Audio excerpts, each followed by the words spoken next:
Welcome to For Every Response, the podcast from Emergency Services Times, sponsored by MSA Safety. In this series, we bring you sessions from the Emergency Services Show and the Emergency Tech Show 2025.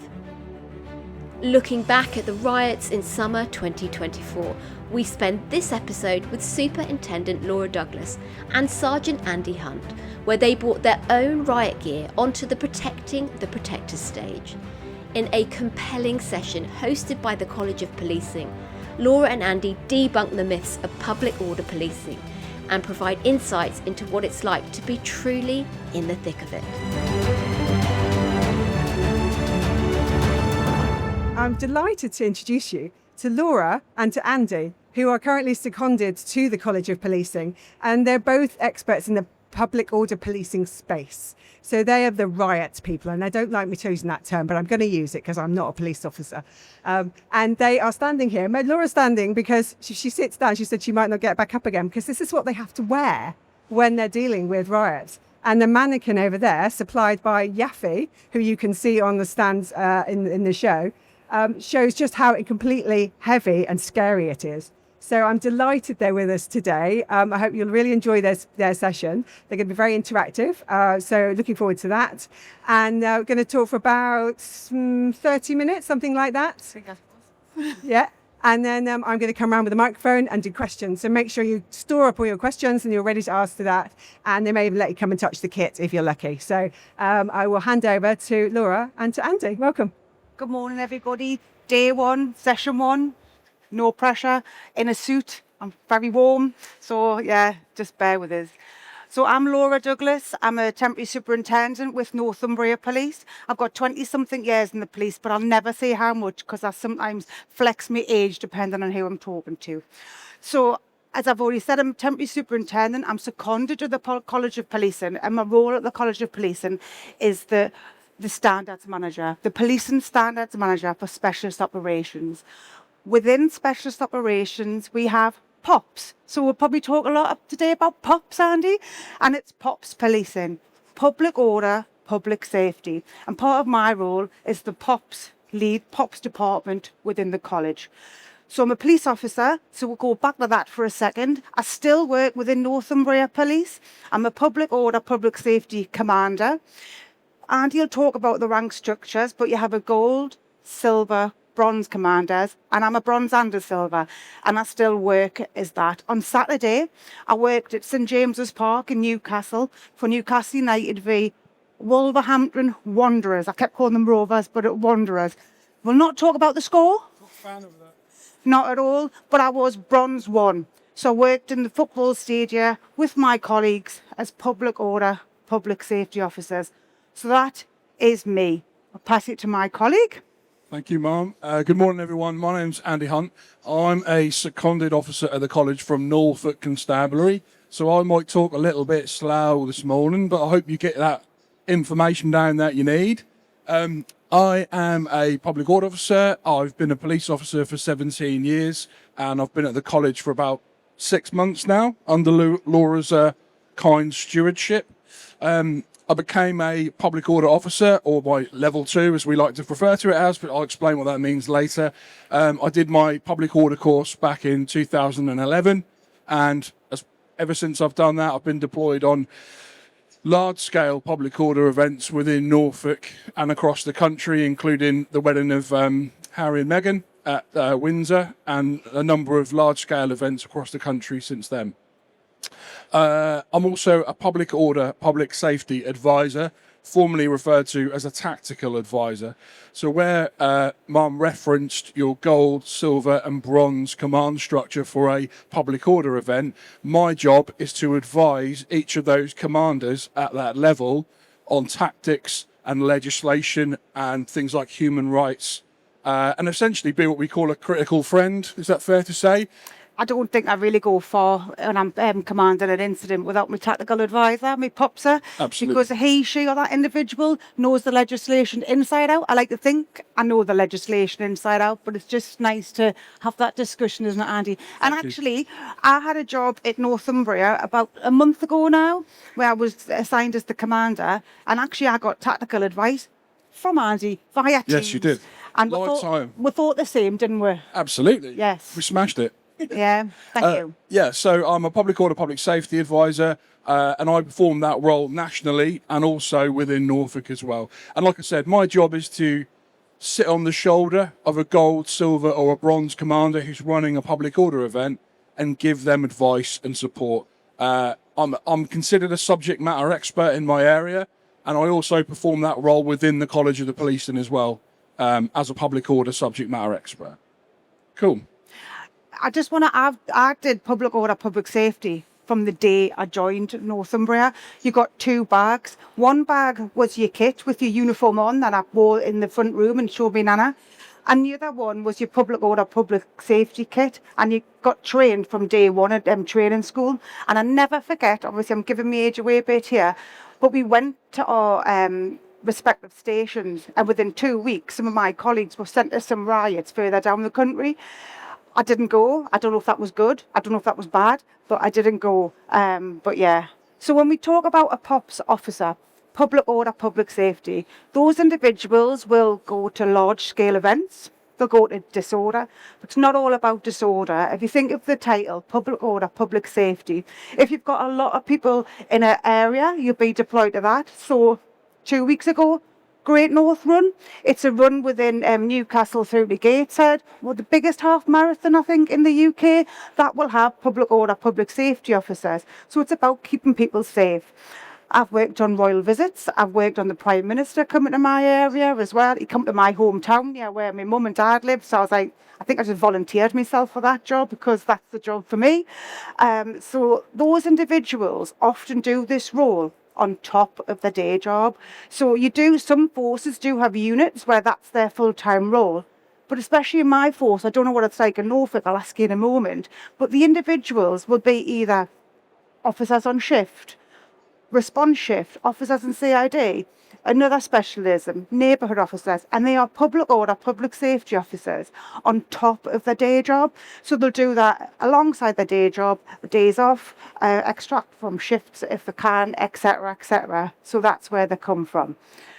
They get trained. So the public order, public safety commander, bronze course 6 days, silver course 2 weeks. Yes, public order.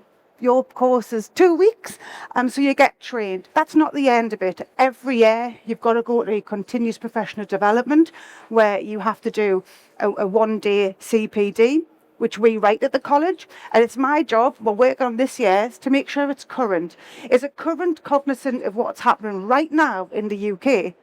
But also, if you think of the space where I've got 20 plus years in the police force, does it go in line with DE&I as well? Is it really current and really relevant? So the commanders do that every year.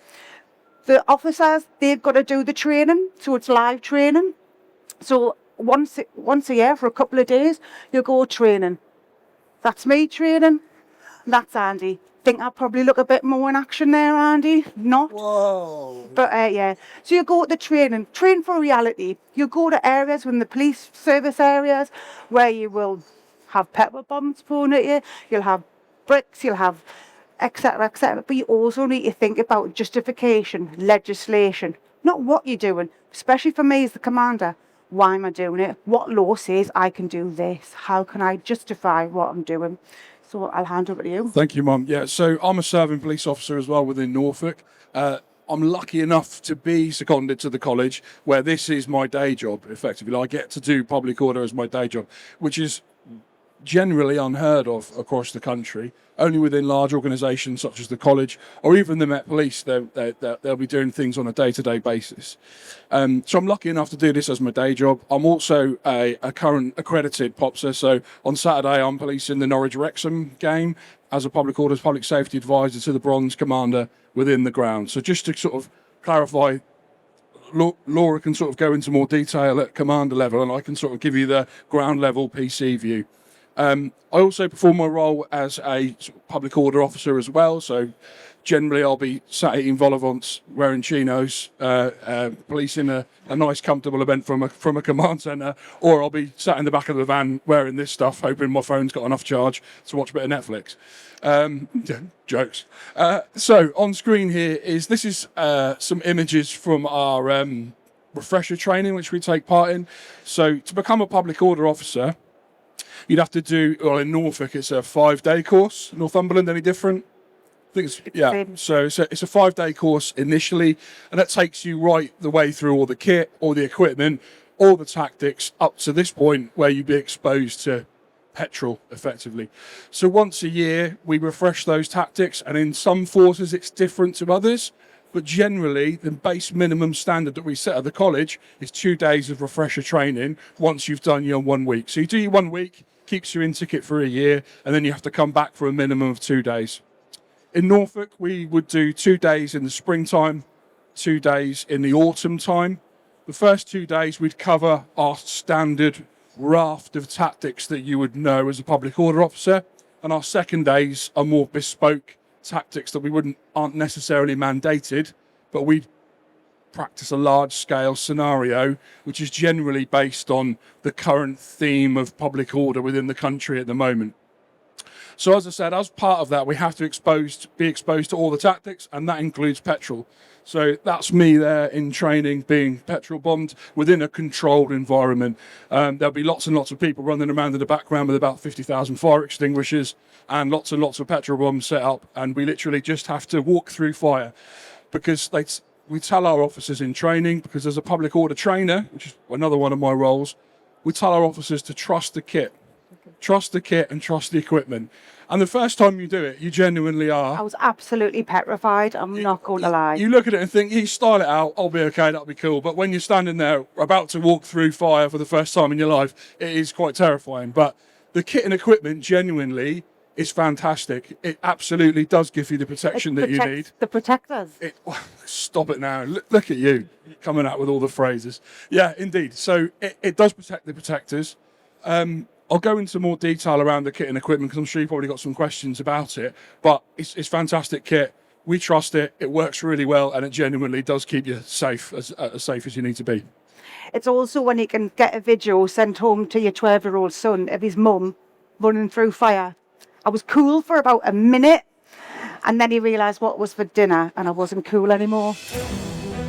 This episode of the Emergency Services Times podcast is sponsored by MSA Safety, proudly supporting emergency services and first responders on the front line. At MSA Safety, protecting first responders isn't just what we do, it's who we are. We work closely with fire and rescue services across the UK to develop and deliver safety solutions designed to meet your ever-evolving needs. That includes MSA Bristol Firefighter PPE, trusted by services across the UK and beyond, shaped through years of collaboration with frontline teams. It also includes our growing investment in innovation and technology, from the connected M1 SCBA modular solution to our agile, fully managed service model that helps keep crews protected and ready to respond. But for us, safety goes beyond equipment. We believe in standing shoulder to shoulder with the people who dedicate their lives to protecting others, whether it's supporting firefighter charities, backing mental health initiatives, or showing up for community events. MSA is proud to be part of the emergency services family.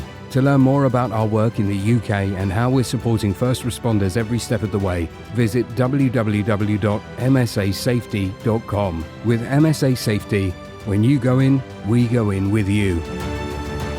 This is a colleague of mine showing the stages of kit that we go in. So, number one, this is your flame retardant undergarments, so your base layer that you'll wear.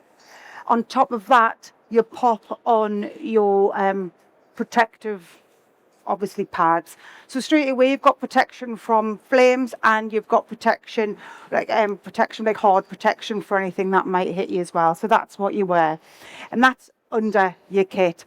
Over the top of your kit, you'll wear this. So yeah, it's quite heavy, and obviously it's there to do a job. But before I go into the kit in a moment, the kit's evolved, hasn't it? When I first joined, you had similar undergarments, different pads that didn't have as much cushioning on them, but your outer garment was quite felt It was a bit of a different material, and very itchy, very scratchy. So it's evolved as well. But we also talk about people needing different things. I've got 2 suits. I've got this one, but I've also got a 2-piece that's got a zip in the middle, so it's easier for going to the loo. And when you go into the loo in pubs, shops, basements of precincts, trust us, that's a lifesaver, and it's the basic things that can help with. So I'll let you talk through. Thank you. So, yeah, the first stage of the kit and equipment here, as I've explained, are these flame retardant undergarments. So if we are to dress in this kit and equipment at all, they always go on first. Underneath those would be a protective groin guard. There's going to be a video in a minute which shows you how an officer goes from start to finish dressing entirely in this equipment. So you'll be able to have a visual picture of it in your head of how that looks. So the flame retardant undergarments go underneath, and on top of those are then our pads, which offer your protection from projectiles, missiles. This kit and these shields do not offer ballistic protection.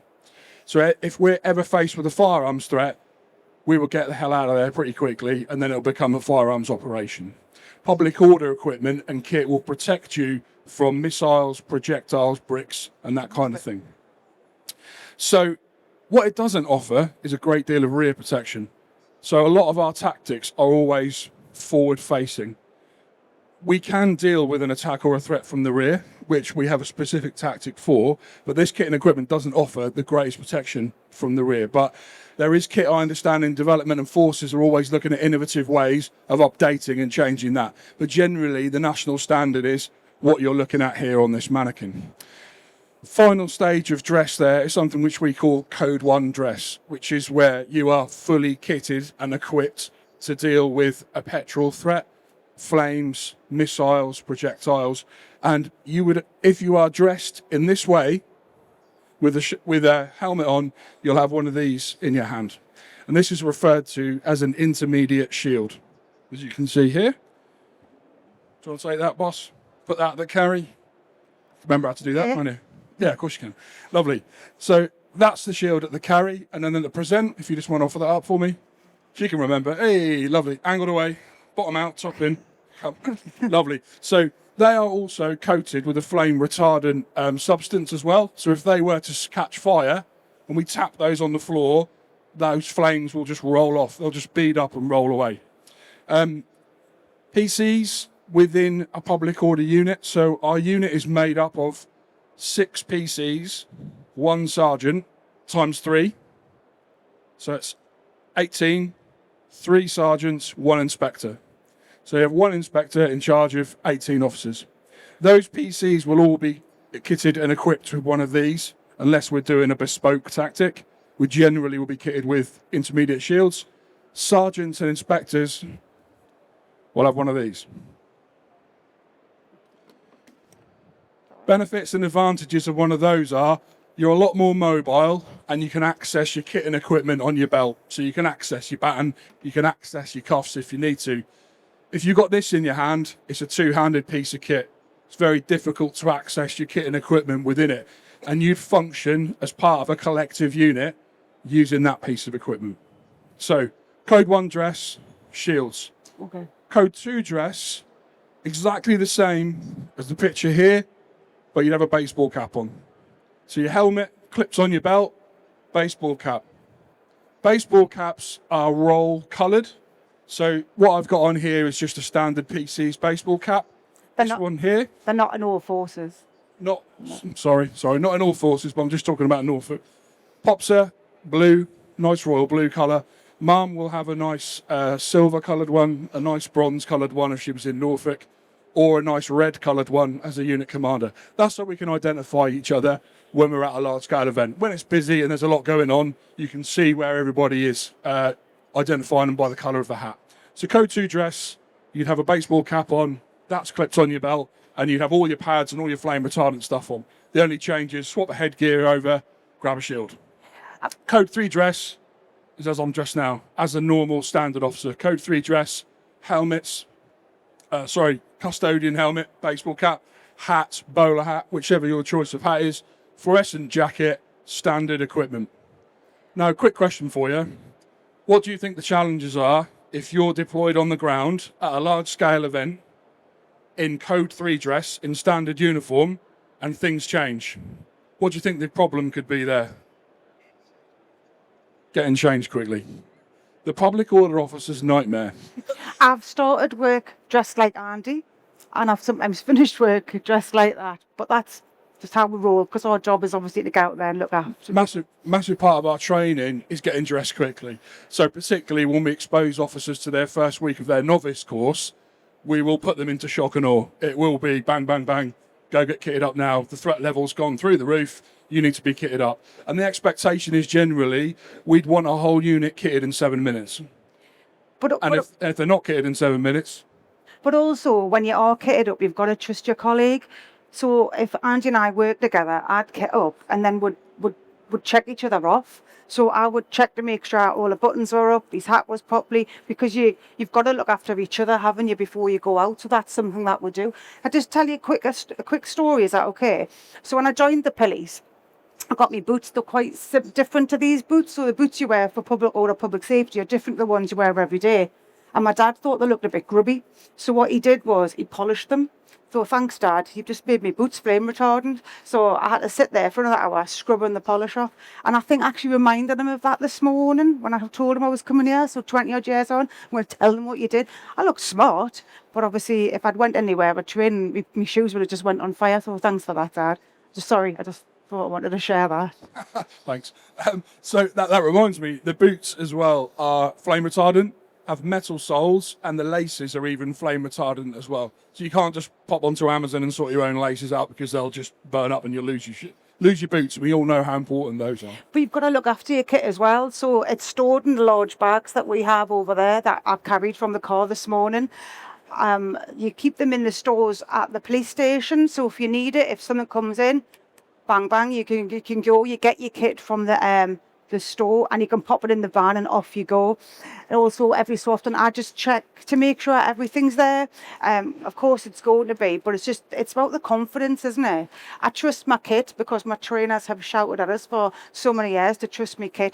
I like to make sure it's there and it's ready to go, because I've got to have confidence when I go out there and protect the protectors, but also I need to protect the public. I've got to have confidence in what I'm wearing. It's going to actually help us and do us to let us do my job.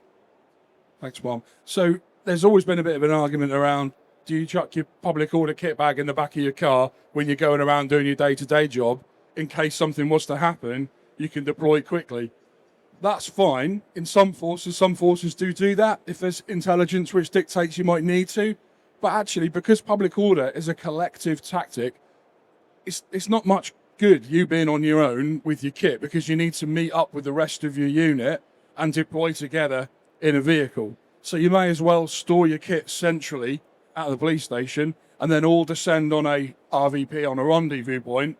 Then you can muster up and kit and deploy from there, because you might get deployed nationally from your own local station. So it's much easier for cops just to store their equipment at their local police station. If we think of public order, public safety as well, we've got specialisms. So within there you'll have other individuals such as dogs, mounted, individuals whose job is to speak to the protesters or the public.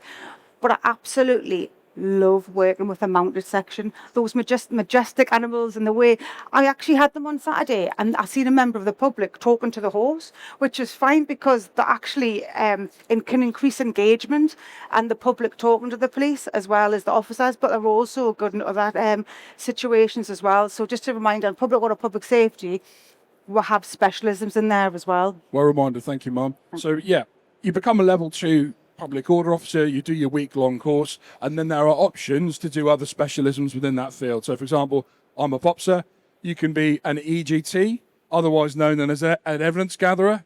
And what do you think their job is? Gather evidence, shockingly. They have a little mantra that they use, which is to gather the best evidence of the worst offence. So they'll deploy in pairs, they'll have a camera, and it's their job to gather evidence at a large-scale public order event. We have medics who function within our unit as well, and they receive a higher level of medical training than your standard cop on the beat, and they would function within a public order unit, and let's say we had an officer down or an officer became injured, they have specific tactics they can use to treat that officer to get them out of there. Yes, dogs. Yes, we have mounted. We have protester removal teams, which don't have to be public order trained, but they work alongside us. So they'll do things like debonding. They'll do things like have specialist cutting equipment where people have handcuffed themselves to things, and in certain situations like that. I'm just trying to think of any more specialisms. I'm going to talk about welfare as well because the time's ticking go. Andy. So welfare, obviously that's something that's my responsibility, as all the commanders' responsibility now. That was something that came out the learning from last year. So I was a public order, public safety commander last year in the disorder through the summer, right in the middle of July and August. It's very hot. Imagine wearing this. Obviously very, very warm days, even in Newcastle. So it's about how do I ensure the welfare of my officers. We've got a welfare plan now, but that's going to be spoken about later on. But it's my job to see if I can rotate them. Can I get the officers rotated round to get some refreshments?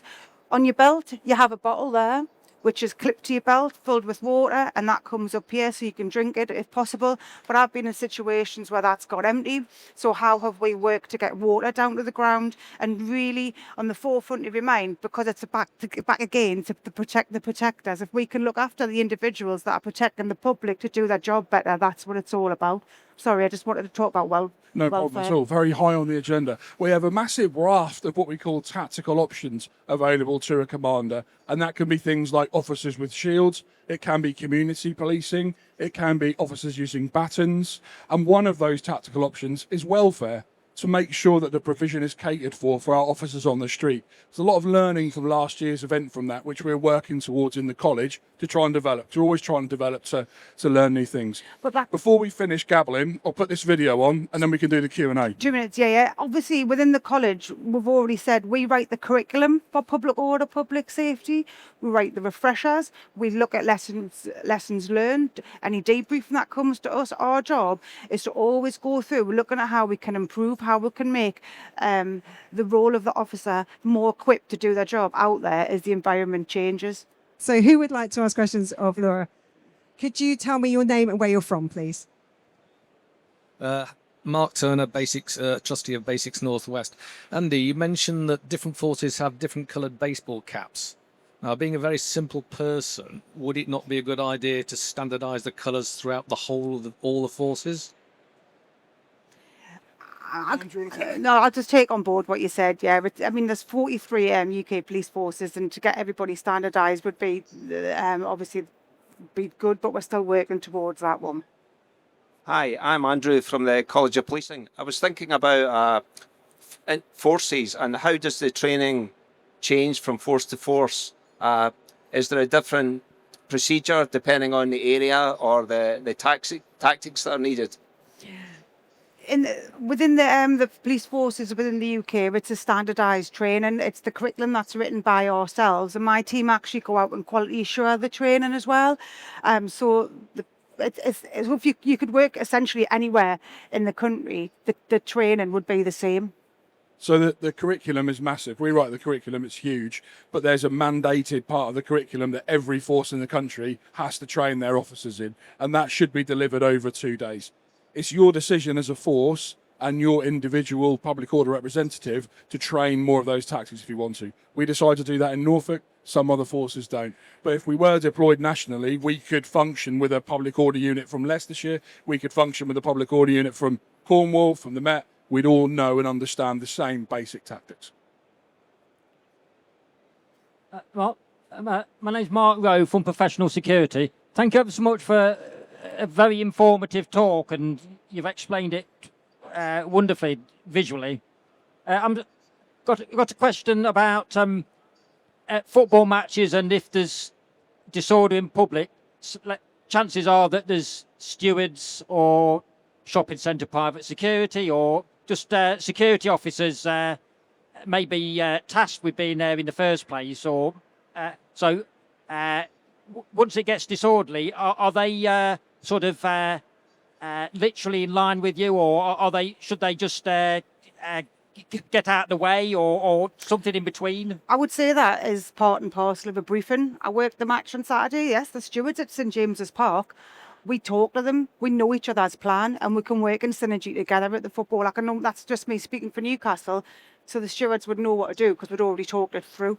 Does that make sense?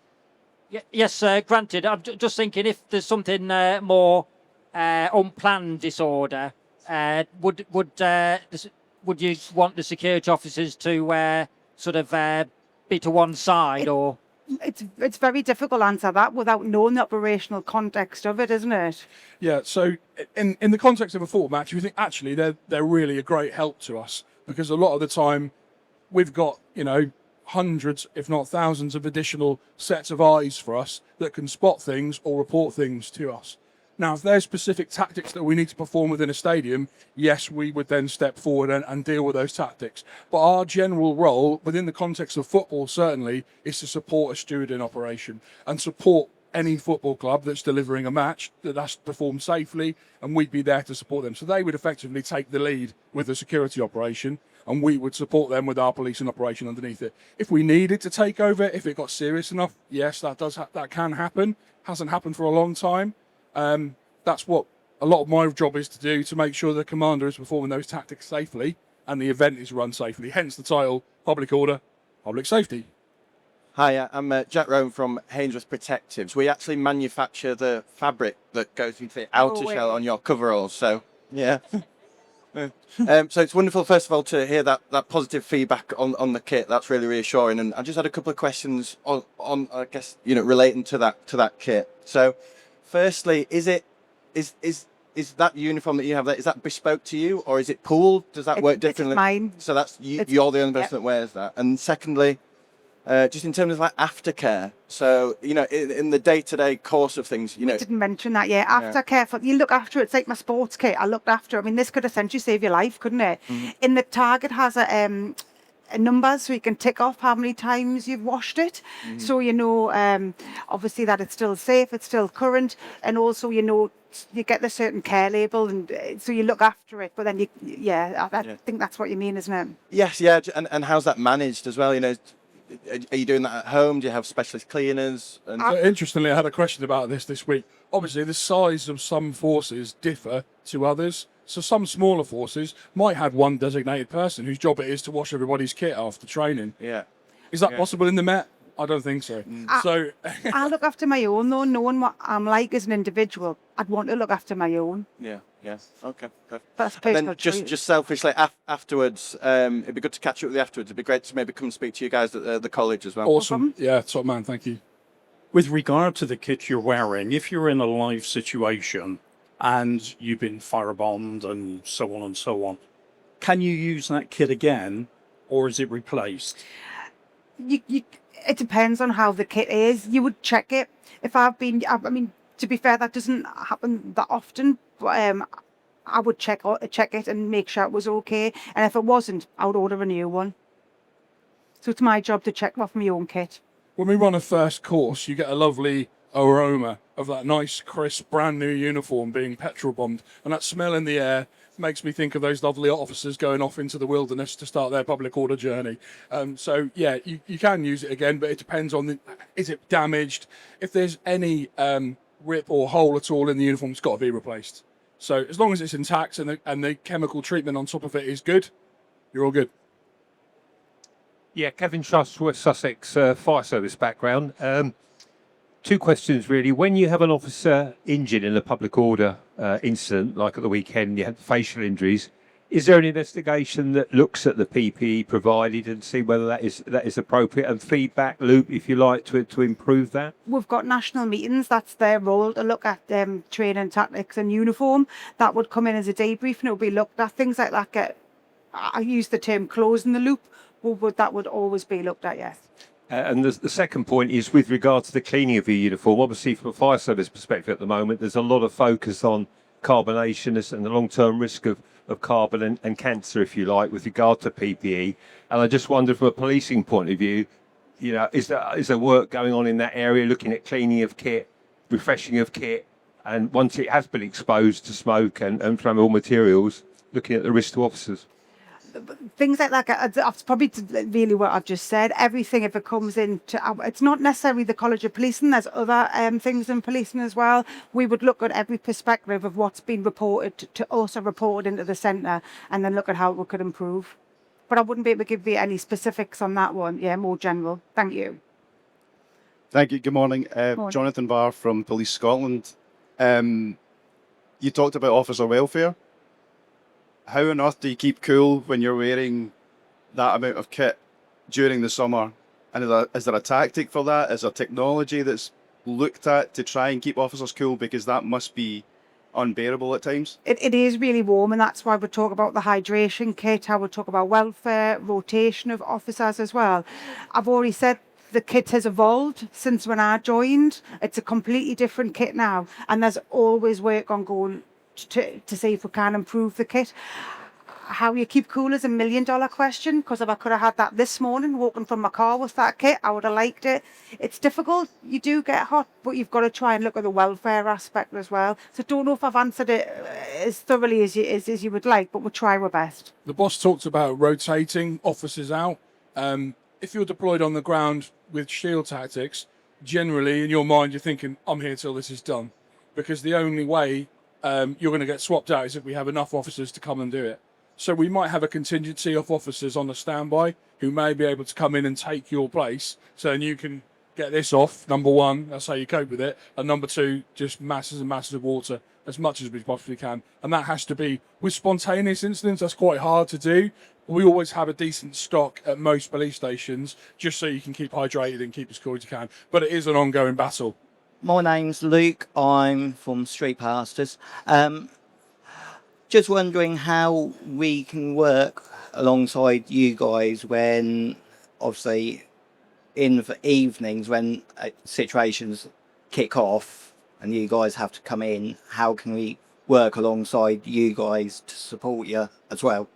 I've worked with the street pastors in Newcastle, and they do a fantastic job on the nighttime economy there. But thinking about public order, public safety situations, I think it would just be down as the commander knowing your area, knowing what is available, and maybe reaching out to the street pastors and asking you in advance how you can help them working together as something evolves or the events ongoing. You might be able to diffuse some community tension for us. For example, if you know a certain group of individuals, you work with a certain group within where disorder is taking place, you might be able to do a great job for us, engaging with the community and diffusing some of that. So really vital. It'd be difficult to work with us if we're performing our tactics and doing our bits and bobs just to keep you safe, but certainly as a resource within the community, top notch. We've got you in Norfolk, you're great. So I'm afraid we've come to time. Thank you so much for all your questions. I had lots, and most of them you've covered, which is excellent. Thank you very much. So you have done an amazing job. Thank you so much for spending time with us at the show. Thank you for having me. It's an absolute pleasure to have you here. Thanks for listening. Remember that by taking time to learn from our speakers, you can earn CPD points from our partner CPD.me. So do check out the link in the show notes. Our thanks to MSA Safety for their continued support for our podcast, and to Smart Digital for producing this series. If you enjoyed this episode, be sure to subscribe to For Every Response, the podcast from Emergency Services Times.